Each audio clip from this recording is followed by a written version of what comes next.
എല്ലാവരും ഈ 2 വാക്ക് പറയാൻ ജഡ്ജിമെൻറ്റിനെ പറ്റിയിട്ടോ. അഷസായി സീനത്ത് സാബിക്ക, നിങ്ങളെ വ്യൂവിൽ എങ്ങനെയാണെന്നുള്ളത് എന്താ വെച്ചാൽ ടൈറ്റ് മത്സരമല്ലോ, ഒക്കെ പ്രതീക്ഷയോടെ ഇരിക്കുകയായിരിക്കും ആർക്കാ ഫസ്റ്റ് എന്താ ഫസ്റ്റ് എന്നിട്ട്. അപ്പോൾ അതിനുള്ള നിങ്ങൾ മറുപടി കൊടുക്കുക. മാർക്ക് കുട്ടികൾ കഴിഞ്ഞാൽ അകത്ത് ഇരുന്നിട്ട് കൂട്ടെ, നിങ്ങൾ എഴുതി കഴിഞ്ഞാൽ.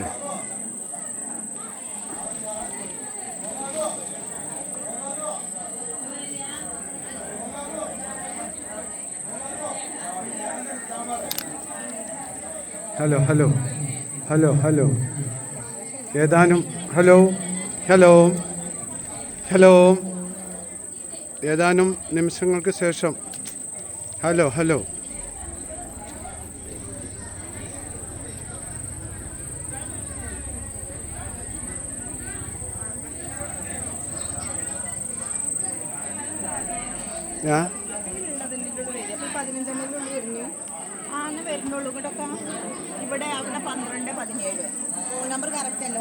അതുണ്ടാവും, നമ്പർ വ്യത്യാസം ഉണ്ടാവും. 17 ഇതിൻ്റെ നോക്കിയാൽ മതി പാർട്ടിസിപ്പൻസ്. 17 ആളാണ്.